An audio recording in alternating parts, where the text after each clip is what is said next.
ಗವಿಗರ್ಜನೆಗೆ ಸ್ವಾಗತ. ಈ ಲೊಕೇಶನ್ಗೆ ಮಹಿಳಾ ಭಕ್ತರೇ ಜಾಸ್ತಿ ಅಂತೆ. ಯಾಕಣ್ಣ, ಗಂಡಸರಿಗೆ ಭಕ್ತಿ ಅಲ್ವಾ? ರಾಮ ಮಠದಲ್ಲಿ ನಿನ್ನ ಕಾಮಕಾಂಡದ ಬಗ್ಗೆ ಇಷ್ಟೊಂದು ಮಾಹಿತಿ. ರಾಮ ಮಠಕ್ಕಾದ್ರೂ ಎಷ್ಟು ವರ್ಷ ಇತಿಹಾಸವಿದೆ?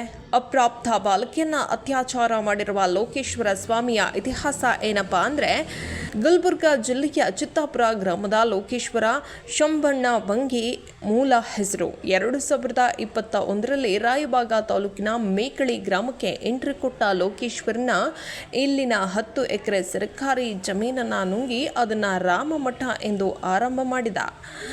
ಈ ಮಠದಲ್ಲಿ ಧರ್ಮದ ವಿಚಾರವನ್ನ ಬಿಟ್ಟು ಭಾರಿ ಅನೈತಿಕ ಚಟುವಟಿಕೆಗಳೇ ನಡೀತಾ ಇತ್ತು. ಇದರ ಬಗ್ಗೆ ತಹಶೀಲ್ದಾರ್ ಅವರಿಗೆ ದೂರು ನೀಡಿದರೂ ಯಾವುದೇ ಕ್ರಮವಿಲ್ಲ.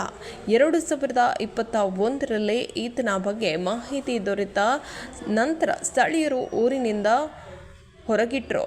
ಮತ್ತೆ ಕೆಲವು ತಿಂಗಳ ಹಿಂದೆ ಮರಳಿ ವಕ್ಕರಿಸಿ ಬಿಟ್ಟ. ಈಗ ಮತ್ತೆ ತನ್ನ ಚಂಪಾಟ ಕಾರ್ಯಗಳನ್ನು ಶುರು ಮಾಡಿದ್ದಾನೆ. ಈತನ ಬಗ್ಗೆ ಸ್ಥಳೀಯರು ತಾವು ಈ ಲೊಕೇಶನ್ ಬಗ್ಗೆ ಕಂಡಿದ್ದನ್ನು ಹೇಳಿದ ವಿಚಾರವನ್ನು ಹಂಚಿಕೊಂಡಿದ್ದಾರೆ. ಇಲ್ಲಿ ಸುತ್ತ ಹಳೆಯವ್ರು ಯಾರೇ ಬರ್ತಾರೆ, ಹೆಣ್ಮಕ್ಳು ಗಂಡ್ಮಕ್ಳು ಕೂಡಿ ಬರ್ತಾರೆ. ಆ ಗಂಡ್ಮಕ್ಳಿಗೆ ಏನು ಅನ್ನೋದ, ಇಲ್ಲಿ ಹೆಣ್ಮಕ್ಳು ಬಿಡ್ರಿ, ನೀವು ಗಂಡ್ಮಕ್ಳು ಹೋಗ್ರಿ. ಆಕೆ ಎಲ್ಲ ನಾನು ಹೇಳೋದು ಕೇಳಲಿಲ್ಲ. ಹೆಣ್ಮಕ್ಳು ಬಿಡ್ರಿ, ಗಂಡ್ಮಕ್ಳು ಹೋಗ್ರಿ.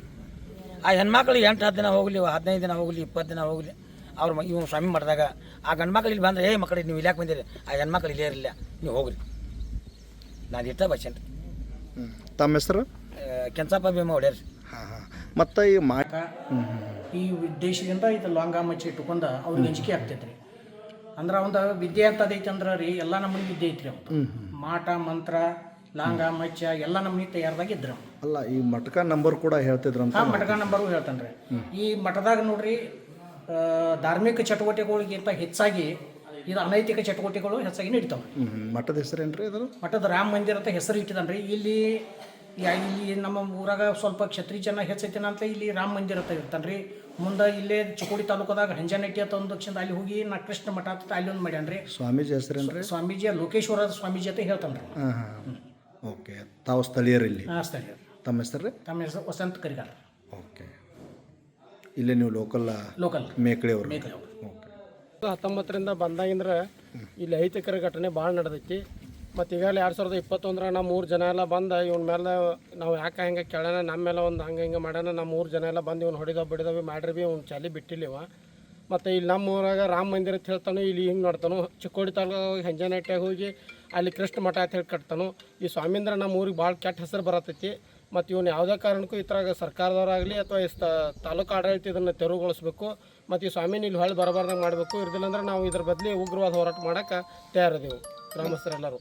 ಇಲ್ಲಿ ಸ್ಥಳೀಯರೇನು ಭಕ್ತರು ಬರ್ತಾರೋ? ಬೇರೆ ಸ್ಥಳೀಯರು ಯಾರೂ ಬರಂಗಿಲ್ಲ ರೀ. ಮಹಾರಾಷ್ಟ್ರದಿಂದ OC ನಂಬರ್ ಹೇಳೋದ, ಮಠಕ ಹೇಳೋದ, ರಾತ್ರಿ ಚಟುವಟಿಕೆ ಎಲ್ಲ ಇಲ್ಲಿ ಮಾಡ್ತಾನೋ. ಹಗಲಿ ಎಲ್ಲ ಸ್ತಬ್ಧ ಇರ್ತೈತಿ ಇಲ್ಲಿ. ಮತ್ತೆ ಎಲ್ಲ ನಮ್ಮ ಊರ ಮಂದಿ ಅಂತೂ ಇಲ್ಲಿ ಯಾರೂ ಬರಂಗಿಲ್ಲ. ಹೊರಸ್ಥಳದಿಂದ ಮಂದಿನ ಬಂದು ಆ ಮಂದಿಗೆ ಏನಾರು ಒಂದು ಹುಚ್ಚು ಇದನ್ನು ಹೇಳಿ ದುರುಪಯೋಗ, ಮಂದಿನ ಮುಗ್ಧ ಮನುಷ್ಯನ ಮೇಲೆಲ್ಲ ದುರುಪಯೋಗ ತೊಗೊಂಡು ಭಾಳ ಅಹಿತಕರ ಘಟನೆ ಮಾಡಿ ನಮ್ಮ ಊರಿಗೆ ಕೆಟ್ಟ ಹೆಸರು ತರತನು. ನಾವೆಲ್ಲ ಗ್ರಾಮಸ್ಥರು ಕೂಡಿ ಇದನ್ನು ಇನ್ನು ಮುಂದಿನ ಕ್ರಮ ಕೈಗೊಳ್ಳಕ್ಕೆ ಸರ್ಕಾರದವ್ರ ಕ್ರಮ ಕೈಗೊಳ್ಳೋದಿಲ್ಲ ಅಂದ್ರೆ ನಾವೆಲ್ಲ ಉಗ್ರವಾದ ಹೋರಾಟ ಮಾಡಕ್ಕೆ ಗ್ರಾಮಸ್ಥರೆಲ್ಲರೂ ರೆಡಿದೆವು. ಮಠಗಳ ಬಗ್ಗೆ ಇದ್ದಂಥ ಗೌರವ ಇಂತಹ ಕಾಮಕರಿಂದ ಹಾಳಾಗ್ತಾ ಇದೆ. ಧರ್ಮದ ಬಗ್ಗೆ ಕಾಳಜಿ ಇರುವವರಿಗೆ ಅಪಮಾನವಾಗ್ತಾ ಇದೆ ಅಲ್ವಾ? ಇದು ಕೊನೆಯಾಗಬೇಕು. ಕಾನೂನು ಸುವ್ಯವಸ್ಥೆ ಹಾಳು ಮಾಡುವವರ ವಿರುದ್ಧ ಕ್ರಮವನ್ನು ತೆಗೆದುಕೊಳ್ಬೇಕು. ಕ್ಷಣ ಕ್ಷಣದ ಸುದ್ದಿಗಾಗಿ ನೋಡ್ತಾ ಇರಿ ಗವಿಗರ್ಜನೆ.